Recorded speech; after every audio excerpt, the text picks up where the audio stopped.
Hello, coaches. Welcome to the Coach C Basketball Analytics Podcast. In today's episode, I want to talk about possession basketball and what basketball analytics truly means to me as a coach. When I talk about basketball analytics, I am not talking about formulas disconnected from the game or numbers that overwhelm coaches without helping them during competition. I am talking about identifying the key statistics and numbers that are directly connected to controlling the game and winning. Through my coaching journey, I identified the key numbers that impact winning and learned how to use them to tilt the game by controlling possessions, disrupting rhythm, and forcing opponents to play outside of their comfort zone. That is where basketball analytics starts to connect with possession basketball. The way I see it, basketball analytics begins by identifying the opponent's key numbers, the numbers they usually need to reach to win games, control possessions, and impose their rhythm. Once those numbers are identified, I can set game plan goals designed to reduce those numbers to a point where the opponent becomes vulnerable against a team with our strengths and characteristics. So to me, analytics is not about ignoring statistics. It is about knowing which numbers matter most. Then during the game, it becomes about monitoring, managing, and controlling those numbers through defensive and offensive strategies. Coaches do not have time during the game to make calculations, but they do have time to monitor the numbers that matter, manage the rhythm, and control the actions that can bridge the gap before the game gets away from them. Once you understand that, the next question becomes simple. How do most teams actually play the game? Many teams today are guard-oriented. They rely heavily on the three-point shot, pick-and-roll actions, and similar offensive spacing. Defensively, many teams use pressure only in certain moments, after free throws late in the game or when they're trying to come back. To me, that makes the game more predictable. And when the game becomes predictable, it usually favors the team with superior talent. Let me explain. A lot of defensive drills teach players to react to ball movement, screens, cuts, and offensive actions. Those habits are important, but to me, that alone is not basketball analytics defense. Analytics defense must be proactive, not reactive. One of the biggest misconceptions in basketball is confusing activity with control. A defense can rotate well, communicate, and contest shots, but still allow the offense to maintain possession, control the rhythm, keep its offensive balance, and continue exploring its best scoring options. And when that happens, the defense may look active, but the offense is still controlling the possession. That is one reason I have never been a strong believer in containment-based defensive concepts. Containing the ball without trying to regain possession as quickly as possible goes against what basketball analytics defense is trying to accomplish. That is also why I look at many shell drill defensive systems differently. Some are organized, some are disciplined, some teach important habits, but many of them are still reactive by nature. The offense moves first and the defense reacts second. When that happens, the offense usually maintains control of the possession, controls its rhythm, keeps its offensive balance, and continues to explore its best scoring options. My defensive philosophy had to move in a different direction. That's how my basketball analytics defensive approach became connected to what I call the 4Ds: disrupt, destroy, deny, and dictate. Those four words are not just offensive terms. They are possession control terms. You disrupt rhythm, you destroy offensive flow, you deny comfort, touches, key passes, and decision-making time, and then you dictate the pace and the terms of the possession. And to me, that is where basketball analytics begins, controlling the game through possession. If the goal is to control the game through possession, then the defense cannot spend the entire game reacting.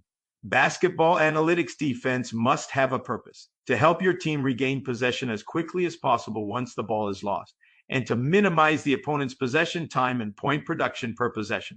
That is why I've always believed in full court pressure and proactive half court defense. But pressure cannot be random. It must be connected to the opponent's key numbers and to the game plan goals designed to control those numbers. I want to take away offensive comfort, limit offensive control, shorten decision-making time, and disrupt rhythm. The more uncomfortable the opponent becomes, the harder it is for them to reach the numbers they usually need in order to win. To do that, the defense has to deny the opponent's primary guard the ability to control tempo. It has to keep the ball away from their top scorers, take them out of their comfort zone, and force the opponent to make adjustments during the game. Rebounding is an important part of this equation. Boxing out responsibilities, rebounding discipline, and strategically sending one extra player to both the offensive and defensive boards can create additional possession opportunities. The purpose is not just to rebound better. The purpose is to minimize the opponent's points per possession, reduce their possession time, and create extra possessions to produce more points. And that is where defense and offense start to connect. Once you regain possession, your offense cannot become predictable either. If you want to bridge the gap, your offense has to create problems for the defense. It must create mismatches, force rotations, generate early advantages, and keep the defense reacting. This is where basketball analytics connects to shot production. The objective is to increase shot opportunities per possession through a positionless transition offense built on continuous ball and player movement. But it is not just about taking more shots. It is about taking the first good shot within the player's area of strength. At the same time, our offense should force the opponent's top scorers and main guard to play defense while also forcing their bigs to defend outside the lane in areas where they are less comfortable. The main goal is to put their key players in situations where they have to defend, react, and possibly get into foul trouble early in the game. That changes the game. And when opponents begin protecting their key players with zone defense or conservative matchups, our players must recognize that defensive change and be ready to explore three-point shots. That also requires a deeper roster capable of maintaining pressure, tempo, and energy. When you play against superior talent, possessions and shot attempts cannot remain equal. That is the reality of basketball. When the numerical side of the game stays balanced, talent usually wins over time. This is why basketball analytics matters. You must create possession advantages through pressure, disruption, offensive rebounding, transition opportunities, and rhythm control. You cannot allow a more talented opponent to operate comfortably under equal possession conditions. To me, basketball analytics is not only about efficiency. It is about creating numerical advantages and rhythm advantages that take the opponent out of their comfort zone. But this cannot be something you just talk about. The team has to understand its role through data-driven goals. Each player has to know how they are expected to contribute numerically and how their individual responsibility connects to the whole team effort. That gives players clarity. They understand why their role matters, why each possession matters, and why the game plan has to be executed with discipline. Everything connects. Possession time, shot opportunities, decision-making, pressure, conditioning, depth, drills, and rebounding. Your preseason drills and conditioning have to match the way you want to play. Because basketball analytics is not about reacting to the game. It is about controlling the game through possession. This is where basketball analytics helps both the coach and the player. It takes a lot of the subjectivity away from coaching. For example, if a player does not have good three-point shooting numbers, he should not look at the three-point shot as his first option. That does not mean he can never shoot it. But the number tells us that his first good shot should probably come from another area of strength. The same thing applies to rebounding. If a player is not helping on the defensive boards, he is not helping the team create extra possession opportunities. That is not personal. That is the game showing through numbers where he can help the team more. When players understand their responsibilities through numbers, they gain clarity. They know what they are expected to do, how their role connects to the whole team effort, and what they need to improve to contribute more. And when that happens, analytics becomes more than numbers.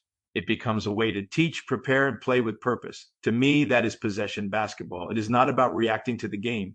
It is about controlling the game through possession. And that is how you give your team a better chance to compete and win against any level of opponent. Well, coaches, that wraps up today's episode.